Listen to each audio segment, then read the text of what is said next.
How to insert smileys in Excel.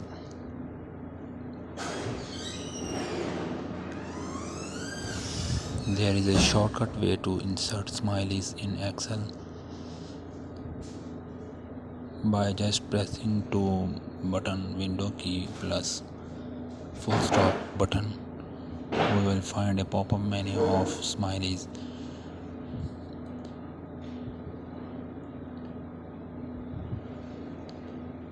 Now we try here. Let's see the result. I press both the button and now you can see the smileys, and there we can select any kind of smiley, and by pressing mouse button twice we will insert it into Excel sheet. You can choose different kind of smileys here.